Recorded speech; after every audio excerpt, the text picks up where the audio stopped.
Lyra Vox surveyed the bustling thoroughfare of Orion Nexus Station, her pulse thrumming in time with the steady mechanical hum that filled every inch of the colossal structure.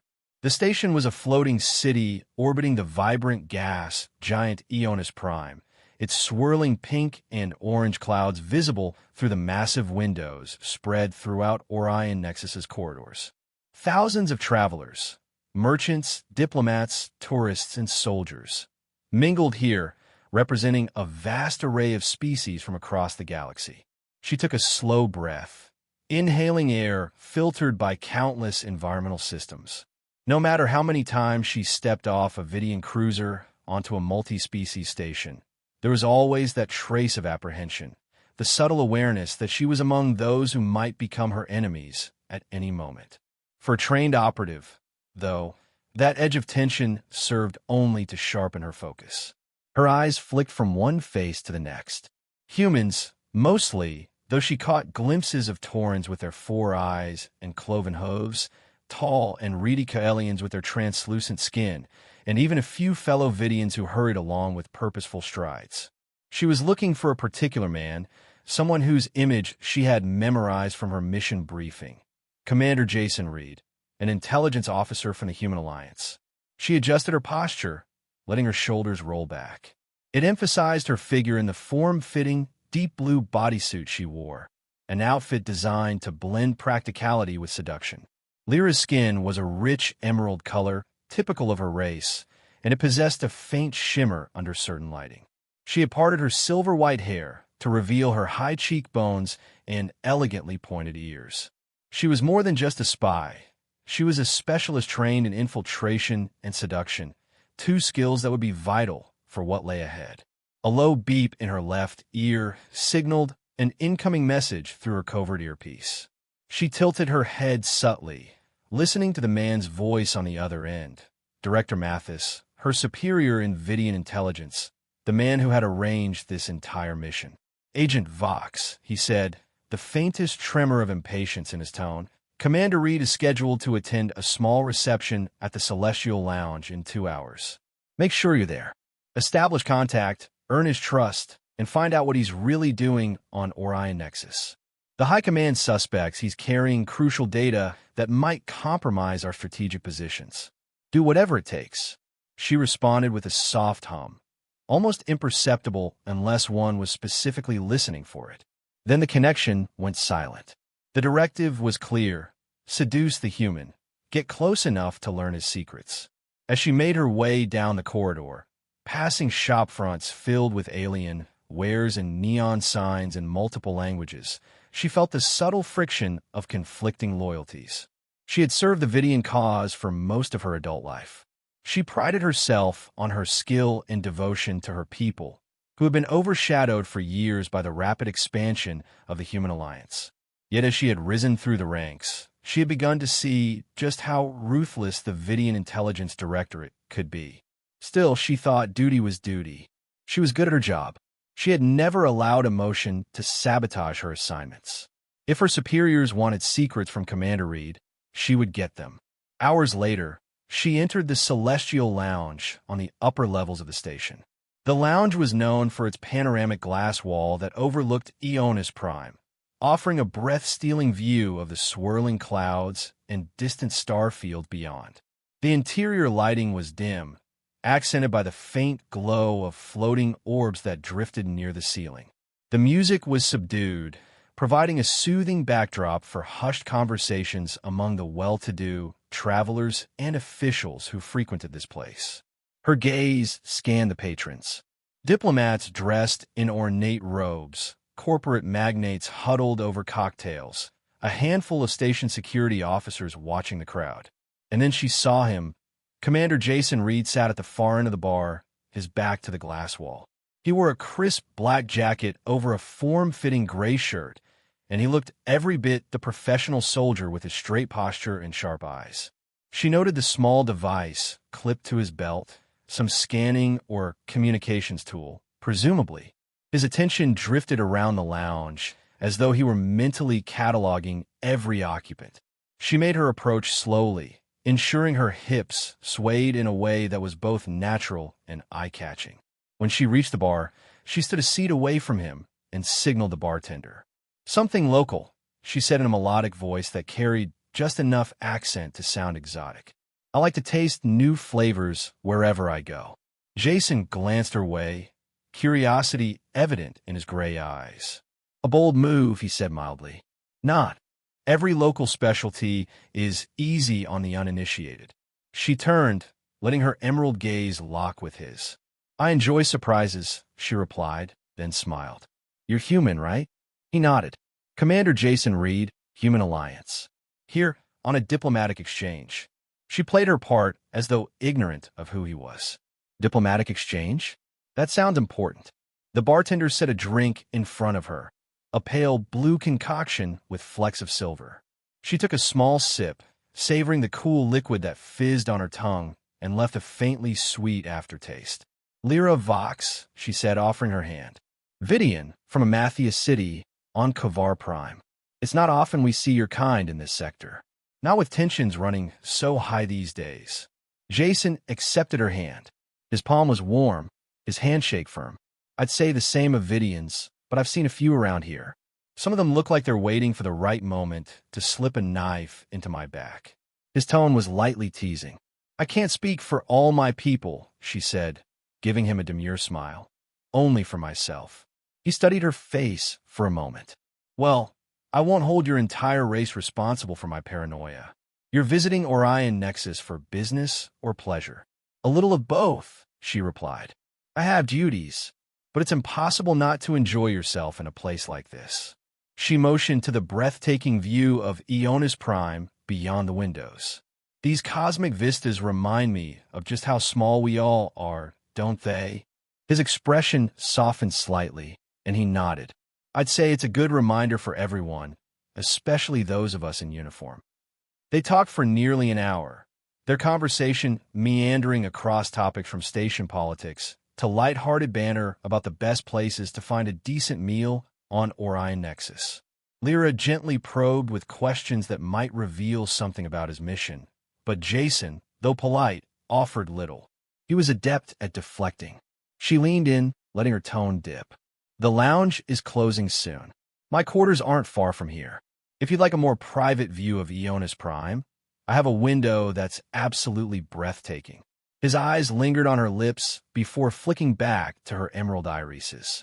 "I'd like that very much." They left the lounge, stepping into the station's quieter corridors. A hush fell over them as they walked side by side. The station's artificial night cycle had begun, dimming overhead lights to mimic dusk. Her heart pounded with a familiar excitement. The start of a seduction mission was always electric, a test of skill and subtlety. Yet there was also a flicker of something else, a strange awareness that this particular man was unexpectedly intriguing. She led him into her temporary quarters, a modest suite with a single large window, framing Ionis Prime's swirling colors. The furniture was sparse but elegant. Soft lighting illuminated the space, casting gentle shadows across the gleaming metal walls. He stood by the window, gazing out. It's hard to believe there are storms in those clouds big enough to swallow entire planets. She drifted behind him, letting her voice fall softly near his ear. There's always something dangerous hidden in such beauty. When he turned, she met his gaze, and neither spoke as they moved closer. The moment between them was charged, and the gentle press of her hand against his chest guided him closer. They kissed. It was a slow, hungry exchange, and she let the tension build as she shifted from playful to urgent, making sure all of his attention was on her. After a time, they moved toward the bed, discarding clothing along the way. In the dark, she felt the warmth of his body, the rhythm of his breath. He was strong, but there was tenderness in him too, a kindness that made her insides twist with sudden uncertainty. It was only a mission, she reminded herself. He was a target, a resource. She'd done this countless times. When he finally drifted off to sleep beside her, she eased out of bed silently, retrieving a small handheld scanner from a hidden compartment in her luggage. She bent over his discarded jacket, scanning for data from his personal communication device. In the faint glow of the scanner screen, she confirmed the information had been copied. The next step was to upload it to her Vidian intelligence contact. She paused, looking at him. In sleep, his features were softened, unguarded. A twinge of guilt threatened to break her composure. Shaking off the sensation, she finished her task, then slid back under the covers. By the time she fell asleep, she had almost convinced herself it was just another assignment. She awoke the next morning to a wave of dizziness that made the room spin. Commander Reed was already up, fiddling with something on the bedside table. The moment he saw her sway, he placed a hand on her arm. "You all right?" he asked, concern furrowing his brow. She opened her mouth to answer, but a sudden surge of nausea forced her to swallow hard. Her skin felt strange, almost too tight, and her temperature spiked. She tried to sit up, but the effort brought on another wave of lightheadedness. "Let me get you water," he said, moving quickly to the small dispenser. She pressed a hand to her forehead. Vidians almost never contracted common illnesses. Their immune systems were robust, evolved through centuries on their homeworld's harsh environment. Yet this was no normal sickness. Her gaze flicked to her arm, where she spotted a dark patch of skin, darker than her usual emerald hue, with a faintly black center. She instinctively pulled at the sheet to hide it. When he brought the water over, she tried to compose herself. "I might have pushed too hard last night," she said, forcing a shaky smile. He didn't look convinced. "You were fine then. This is sudden. I should take you to the station's med bay." Panic flared inside her. If Vidian intelligence discovered she'd fallen ill after intimate contact with a human, it could ruin her. Worse, if Director Mathis learned she had compromised her health and possibly the mission, he might recall her instantly or use her as some kind of experiment. But she could barely focus. The dizziness returned, and she slumped back onto the bed. "Just give me a moment to breathe." "All right," Jason said softly. "But if this persists, I'm carrying you there myself." She managed to stand, leaning heavily on him. They made their way down the corridor until they reached the station's med bay. On the way, people gave them curious looks, particularly seeing a Vidian woman nearly collapse in the arms of a human. The med bay was a stark white chamber, with rows of diagnostic beds surrounded by equipment that hummed quietly. Dr. Solara, a Tauran physician, hurried over the moment they entered. She helped Jason guide Lyra to an examination table and immediately ran a bioscan. The device's screen flickered with lines of alien script and multicolored readings. Dr. Solara's 4 eyes darted across the data, her tail lashing the floor. "Her vitals are unstable. Elevated temperature, cell mutation in the dermal layers." She gave a sharp whistle of alarm. "This is very unusual. Have you two been?" She paused delicately. "Intimate?" Jason cleared his throat. "Yes, last night." Lyra shot him a quick glare, but there was no time to hide anything. The doctor pursed her lips. "I need to run an expanded analysis. We might be dealing with a rare cross-species infection." As the minutes passed, Lyra felt her skin burning, the patches on her arms spreading. Dr. Solara injected her with something to stabilize her vitals. Jason stood nearby, arms folded, clearly uneasy. Finally, the doctor's expression grew grim. "It appears to be a form of emerald decay. I've only seen references in archived Vidian medical texts, half of which were labeled myth." Lyra's heart sank. "I've heard the legends. A disease transmitted through physical contact with outsiders." "Yes. The old texts say the disease was devastating during the earliest days of Vidian human encounters. It was supposedly eradicated, but it appears you've contracted a latent strain from Commander Reed's biology that triggers these mutations in Vidian cells." Jason looked startled, as though the idea he carried something lethal for Vidians had never crossed his mind. I had no clue." Lyra closed her eyes, feeling a fresh wave of nausea. If this was truly emerald decay, she might have less than 48 hours before it progressed to fatal organ failure. "We need to treat her immediately," Dr.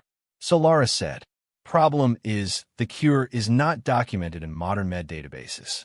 There's a possible lead, a certain compound rumored to neutralize the toxins in Vidian's cells. According to historical records, it was found only on Turin 4, a small planet in the Ionis system.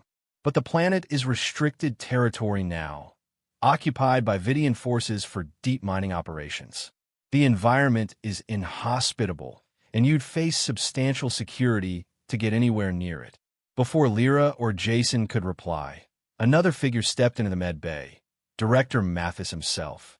He was an older Vidian with silver hair swept back from a stern face. 2 uniformed Vidian officers flanked him.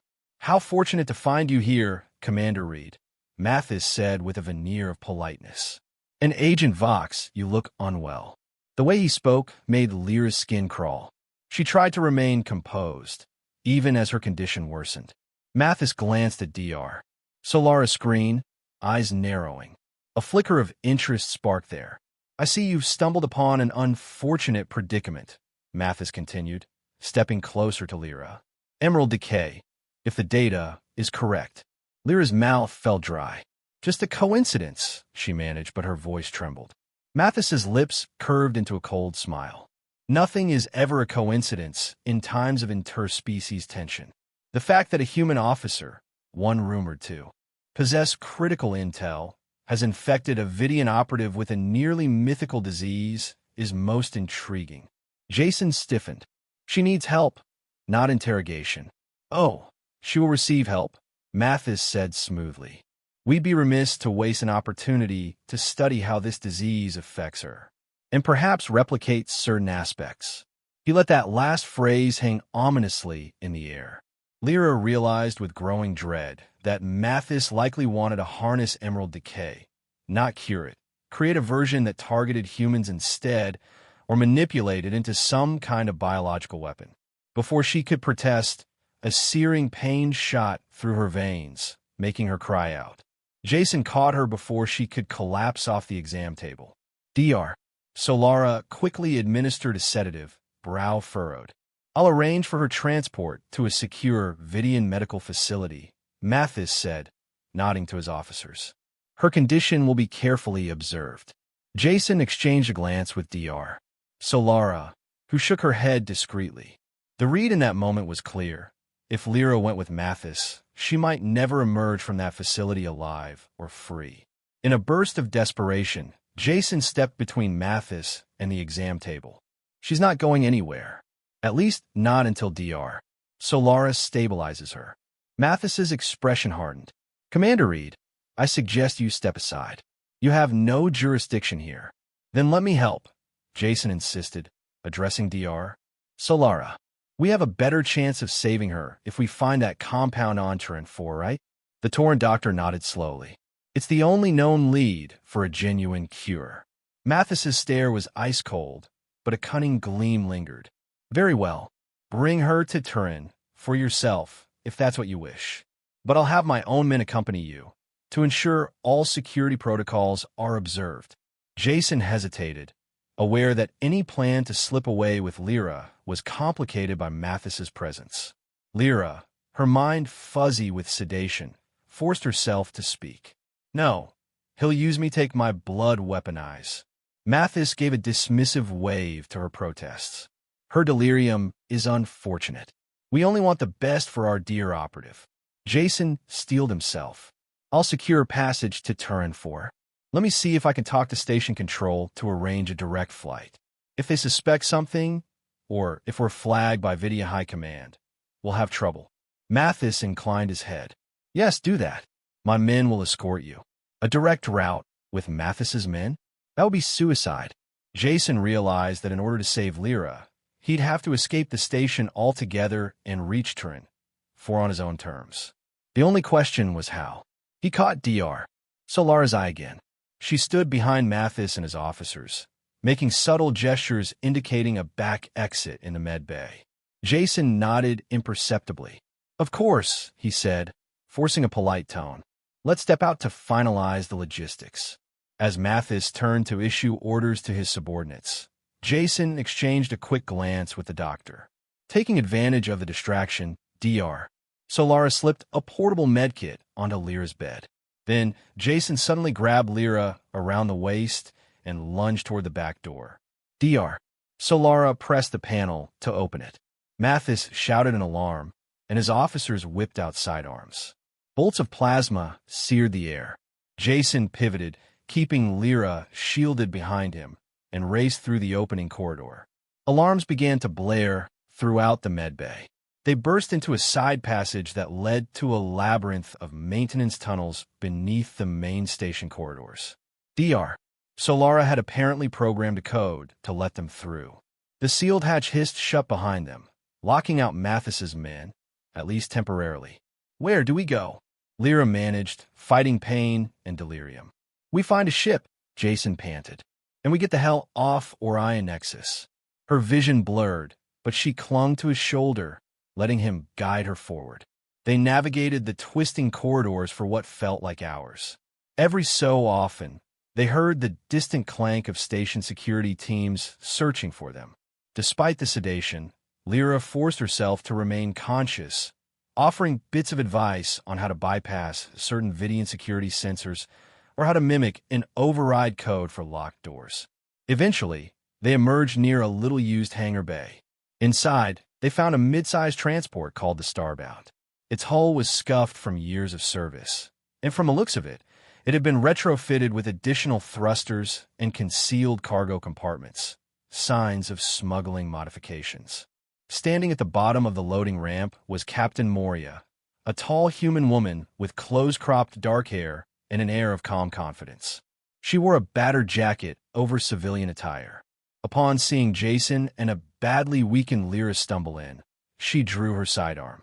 "Identify yourselves," she barked. Jason raised his free hand. "Commander Jason Reed, Human Alliance. This is Lyra Vox. We need safe passage out of here. Name your price." Moria's sharp gaze landed on Lyra's emerald skin and the dark patches spreading across her arms. "I usually don't traffic in fugitives with unknown diseases." Lyra tried to speak, but a cough racked her body. Jason cleared his throat. "We have no choice. We'll pay whatever. We just need to get her in 4. She'll die if we don't." Moria's expression flickered with something that might have been pity. She holstered her weapon. "Fine, but if station security shows up, I'm jettisoning you both." They hurried aboard the Starbound. Moria sealed the hatch and led them to a small medical corner, apparently set up for quick patch-ups. It was nowhere near as advanced as the station's med bay, but at least it was private. As they settled Lyra onto the makeshift bed, Moria revved the engines. The ship shook beneath them, indicating a hasty departure sequence. Through the overhead speaker, they heard her voice. "Strap in if you can. This might get bumpy." Lyra drifted in and out of consciousness during the frantic escape. Jason strapped her down, then braced himself against the wall. The Starbound shuddered, and the whine of engines intensified. He wondered if they'd managed to break free of Orion Nexus's security perimeter without being vaporized. He felt a distant rumble, likely the station's defense lasers opening fire, but Captain Moria was clearly skilled. Moments later, the tension eased, and the engine noise shifted to a dull roar as they aligned for a faster-than-light jump. "All right," came Moria's voice again. "We're clear of the station, but they'll have tracked our heading. We'll keep hopping systems to shake them before we aim for turn 4. Jason exhaled, turning his attention back to Lyra. Her forehead was beaded with sweat, and her breath came in shallow bursts. He rummaged through DR. Solara's portable medkit, finding an injector labeled with a stabilizing agent. Carefully, he administered it. Her eyes fluttered open briefly. "I'm sorry," she whispered. He frowned. "For what?" "For everything. I used you. I took your data. I was supposed to manipulate you. But I never wanted—" Another wave of pain halted her sentence. He adjusted her pillow, unsure of his own emotions. He was angry about the deception, but seeing her suffer ignited his protective instincts. "We'll deal with that later. Right now, let's keep you alive." She gave a weak nod. Time became a blur. The Starbound made multiple jumps, each marked by a jolt that left Jason feeling more unsettled than before. Between jumps, he stood vigil by Lyra's side. Occasionally, Moria, or one of her crew came by to deliver extra supplies or check on them. Eventually, Moria guided the ship into the Ionis system's outer reaches, heading for Turin 4. Jason recognized the swirling silhouette of Ionis Prime in the distance, with Orion Nexus presumably on the far side, now behind them. Turin 4 was a small planet known for volcanic deserts and toxic storms. Perfect for clandestine Vidian operations, apparently. When the ship emerged from its final jump, an alarm blared. Moria's voice crackled. "There's a Vidian patrol near Turin 4's orbit. We need a plan to get through them without being blasted to pieces." Jason left Lyra momentarily, heading to the cockpit. Moria pointed to the sensors. 2 Vidian cruisers, small but lethal, probably scanning every inbound vessel. "If they identify us as a human ship without proper clearance, we're done." "Then we need Vidian clearance codes," he said, glancing at Lyra's motionless form in the med corner.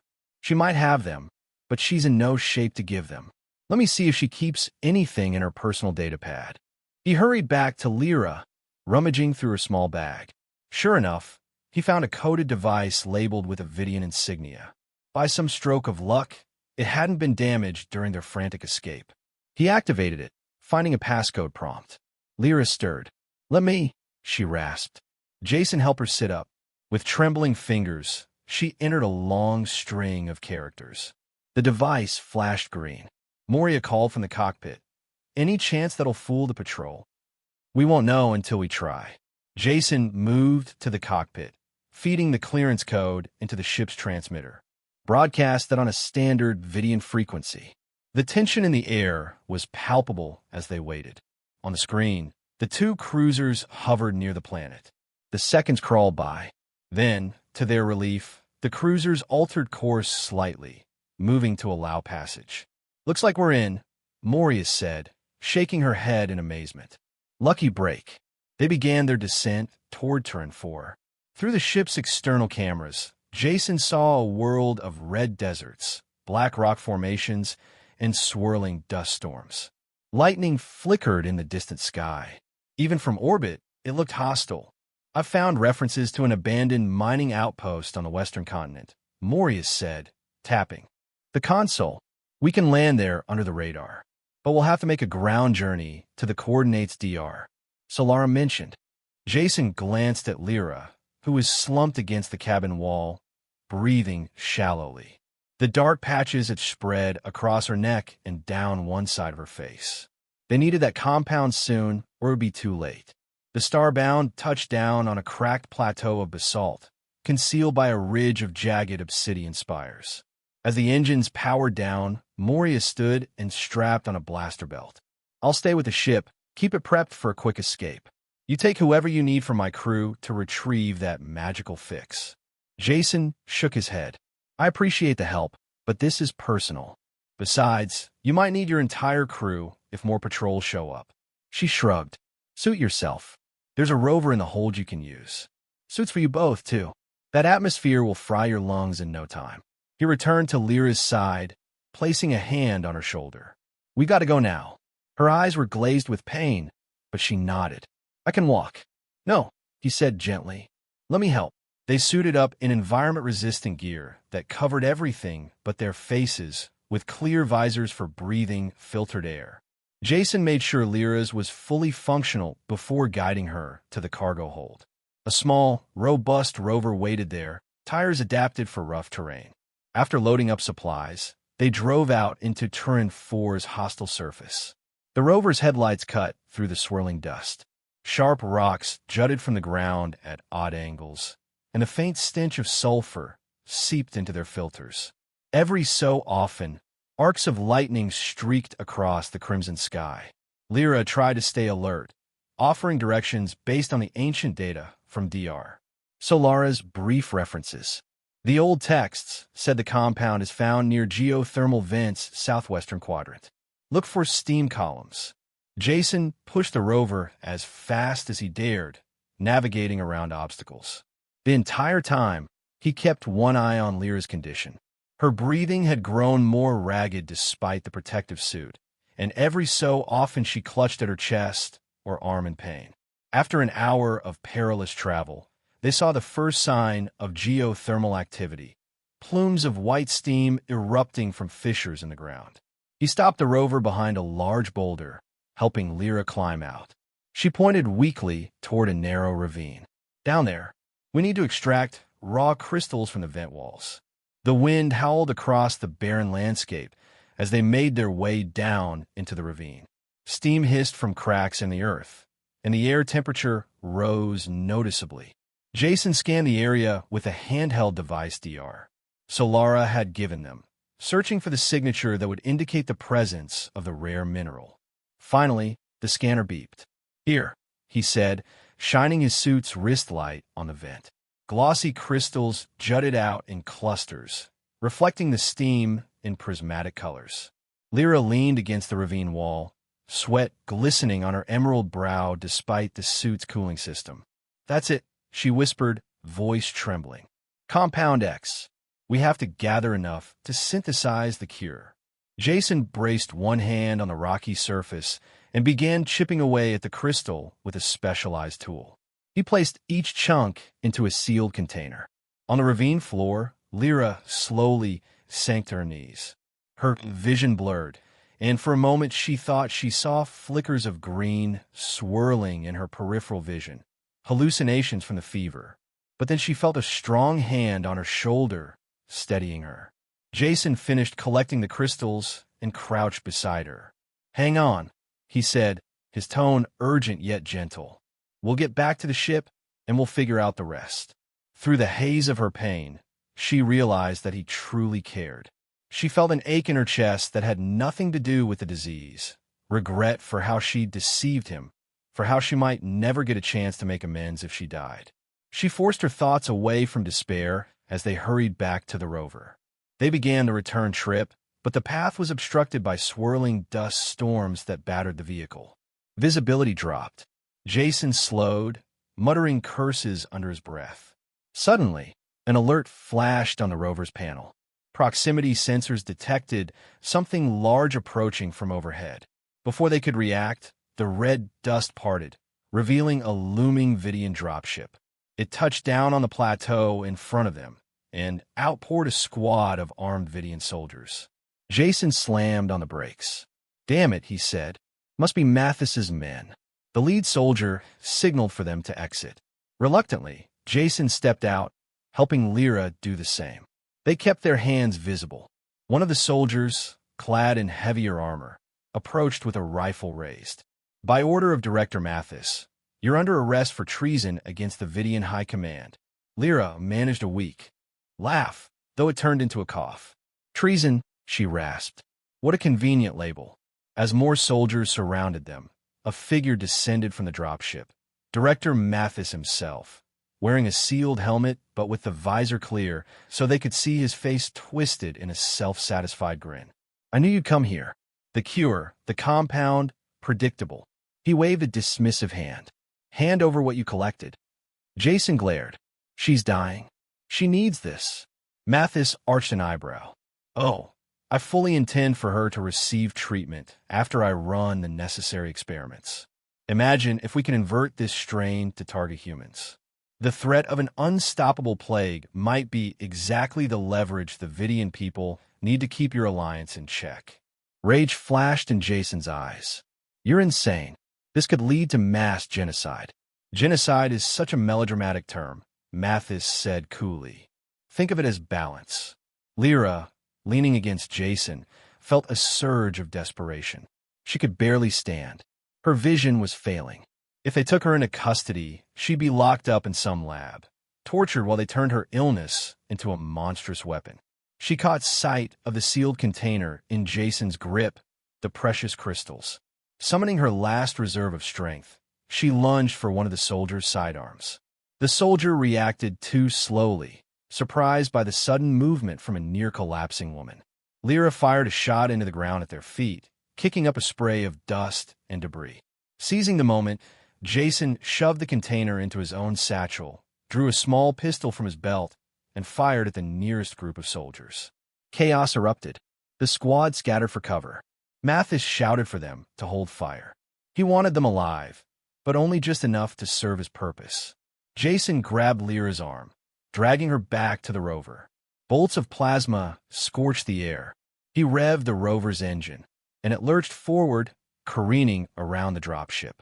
More blasts peppered the hull, making the vehicle rattle. But Turin 4's swirling dust and rocky spires provided a maze of cover. They sped off, leaving the furious shouts of the Vidian soldiers behind. The rover skidded and bounced over rough terrain. Lyra gasped in agony, every jolt sending fresh waves of pain through her. Jason pressed onward, determination fueling him. When they finally reached the Starbound, Moria was already in the cockpit, engines hot, anticipating trouble. The cargo ramp lowered. Jason drove the rover up and hit the brakes just inside. Crew members slammed the ramp shut, and Moria lifted off before the rover had fully come to a stop. "They're on us," she called back, as the ship rocked with turbulence.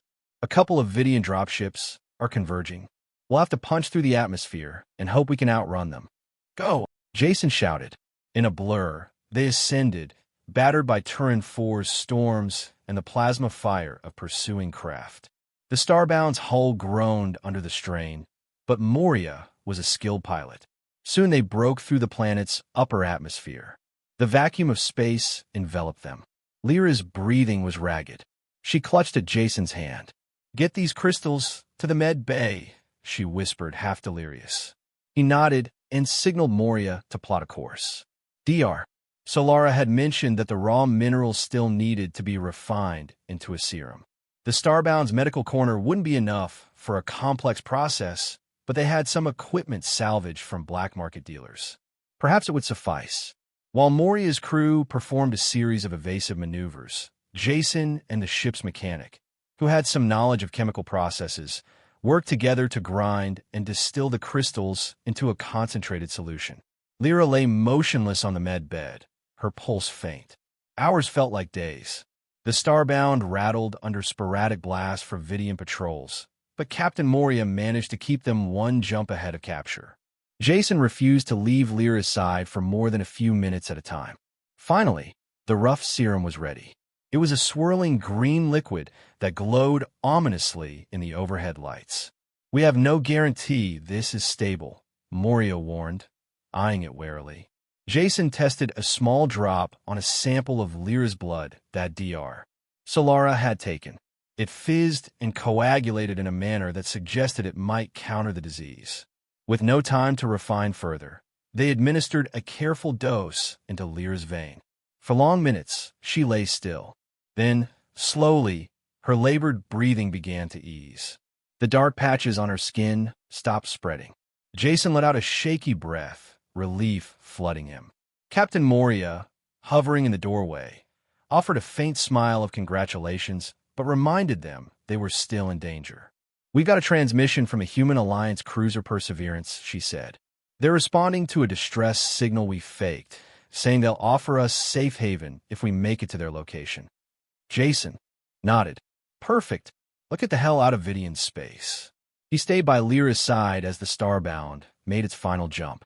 When she finally opened her eyes, she looked at him with a clarity and softness he hadn't seen before. He took her hand gently, feeling warmth where only cold had been. "You're alive," he murmured, voice thick. A slight curve touched her lips. "Thanks to you." Her eyes flicked to the satchel that had held the crystals. "And to your stubbornness." Despite his own fatigue, he managed a small laugh. "I've been called stubborn before, yes." She blinked, emotions surfacing. "Jason, I'm sorry. I betrayed your trust from the start. I was ordered to get close, to gather intel. I even transmitted your files to my superiors." He swallowed. "I suspected something like that. But it doesn't matter now. You're alive, and whatever you did, we'll figure out the rest." She studied his face. "You risked everything for me, even though I used you." "What?" He exhaled a shaky breath. "Because beyond the mission, beyond the lies, there was something genuine in you. Something worth saving." She closed her eyes, tears gathering at the corners. "I never expected to feel this connected to someone outside my own species. But it's real." He pressed his forehead to hers gently, letting the stillness wrap them in a fragile moment of peace. The next day, they rendezvoused with the Human Alliance cruiser. Once aboard, the Alliance doctors finalized a stable cure for Lyra using the refined crystals and advanced medical equipment. Her body began to regenerate more rapidly, the dark patches fading. Meanwhile, Alliance security officers took statements from Jason and Moria's crew, and they transmitted the evidence of Mathis's conspiracy to allied governments. Reports flooded in that Vidian High Command, upon learning of Mathis's rogue biological weapons plot, had removed him from power. Many among the Vidians were horrified by his extremism. Rumors circulated that a new wave of conciliatory diplomacy might arise, fueled in part by the crisis that had just unfolded. Days later, in a quiet observation deck on the Alliance cruiser, Jason and Lyra stood side by side, gazing at the star-strewn darkness. Lyra wore a simple gray medical tunic, her color restored to a healthy emerald glow. She gently laced her fingers through Jason's. "I heard that the Alliance and the new Vidian Council are going to initiate formal talks," she said softly. "Perhaps something good can come out of all this." He nodded. "And what about you? Vidian intelligence might label you a traitor." She sighed. "Some factions might. But with Mathis gone, others see me as a victim of his schemes. The Alliance is already advocating on my behalf, especially since the cure for emerald decay could help unify our species medically." A small smile tugged at her lips. "They're talking about creating a joint research institute to study cross-species diseases. We'd have to spend time together on official business." He squeezed her hand. "I can't say I'm against that idea." She rested her head on his shoulder, eyes drifting over the unfamiliar constellations. The harsh memories of Turin, the searing pain of the disease, and the betrayal of her own leadership felt distant now. What remained was the warmth of new understanding and the surprising depth of emotion she felt for the human who had saved her life. After a long silence, she asked, "What happens now?" Jason let out a slow breath. "Whatever we choose. We can't pretend our peoples will be best friends overnight, but maybe we can show them a different path. One where a human and a Vidian can stand together and face the galaxy without fear." She turned toward him, her eyes reflecting the starlight. "I'd like to try that." They drew closer, sharing a quiet kiss that sealed their unspoken vow. In that small moment, amid drifting stardust and the hum of the cruiser's engines, they allowed themselves to believe that tragedy could lead to hope, and that even a deadly, ancient disease might open the door to unexpected unity. Days turned into weeks as negotiations began. News of an emergent cure for emerald decay spread. Vidian and human officials arranged summits, and exile members of Mathis's old guard were put on trial for conspiracy. Jason, once a simple intelligence officer on a routine mission, found himself at the forefront of a historical turning point. Lyra, too, was thrust into a new role as an informal liaison, bridging the gap between Vidian health authorities and the Alliance's medical corps. She moved carefully, aware of how many Vidians remained mistrustful of humans, and how many humans still bore grudges from prior hostilities. Yet her personal story, how she contracted the lethal disease, survived it, and aided in preventing a galaxy-wide threat, lent her credibility on both sides. Some nights, she still woke from nightmares about being strapped to a Vidian lab table, with Mathis standing over her, or about seeing Turin 4's red storms swirling around her helpless body. But in those moments, Jason was there, offering a comforting word or simply his presence.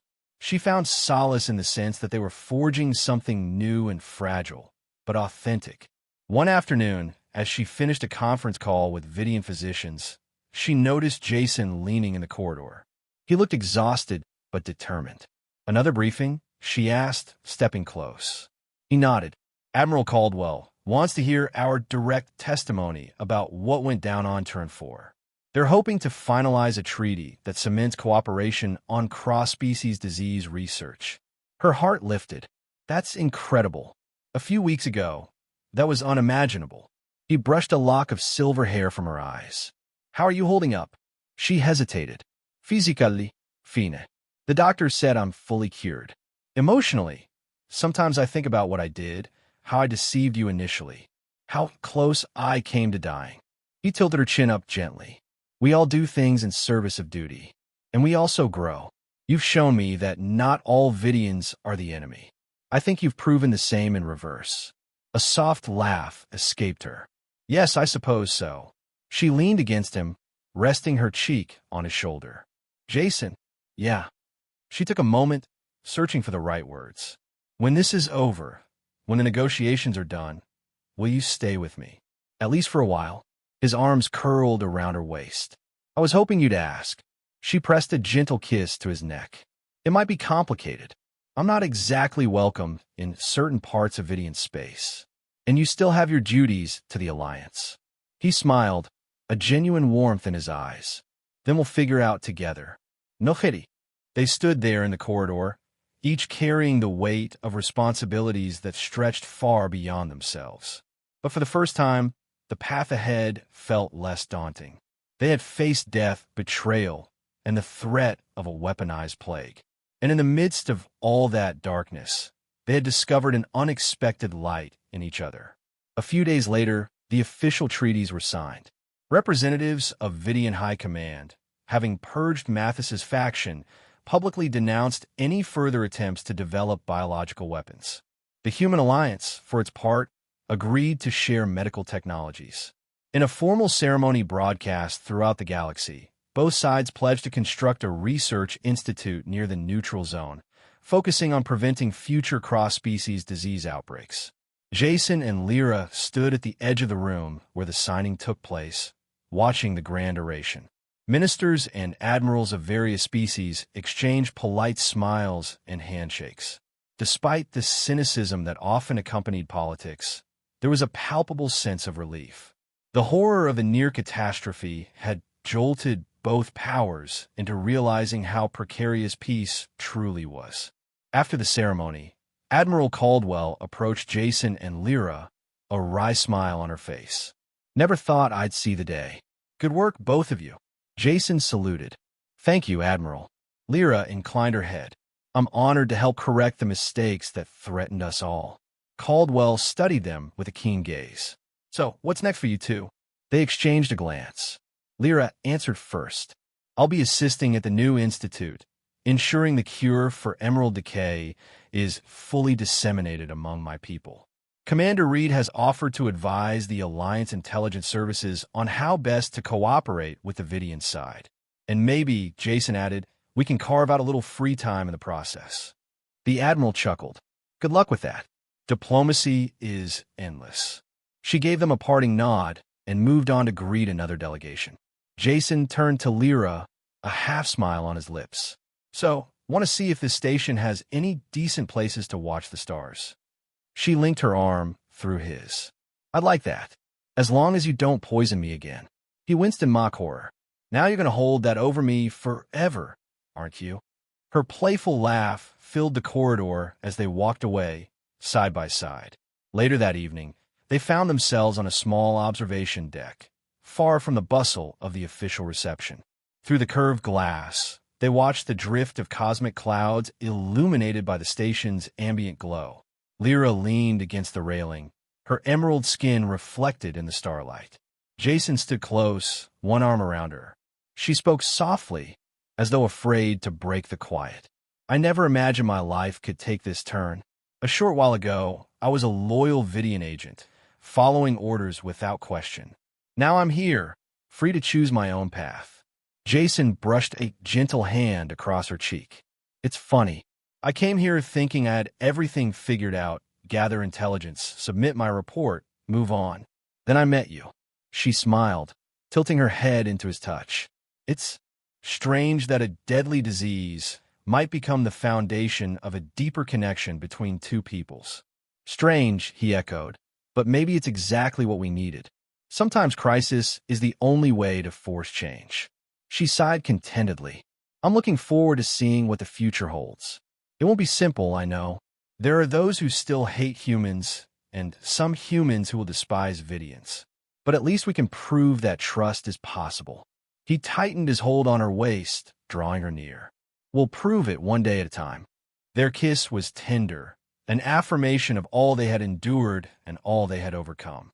Outside the observation deck's window, the galaxy spun on, indifferent yet strangely beautiful.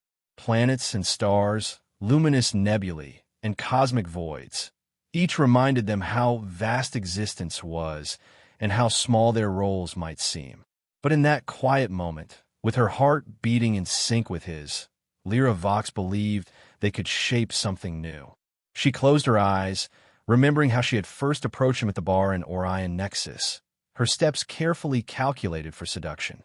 Now, that seduction was overshadowed by genuine respect, trust, and affection. She felt no need to hide behind pretense. Tomorrow would bring more challenges, more diplomacy, and more attempts by various factions to exploit or undermine this fragile peace. But tonight, at least, they were together, two souls from different worlds who had risked everything for each other. And though neither would say it aloud yet, the bond they shared was real, forged in fire and tested by betrayal, sealed by selfless acts. The disease that nearly claimed her life had also saved them both from a lifetime of lonely service to conflicting powers. In the grand tapestry of the stars, that counted as a victory. They stayed like that, wrapped in each other's arms, until the lights on the station dimmed to signal an artificial night cycle. Even when they finally tore themselves away from the view, hand in hand, they carried the promise of what might be possible when two enemies embrace compassion instead of fear. They never forgot how close they had come to disaster, or how a single moment of intimacy had nearly killed Lyra Vox. But they also understood that sometimes the smallest connection, an accidental infection, an unexpected sympathy, could spark a revolution in the hearts of billions.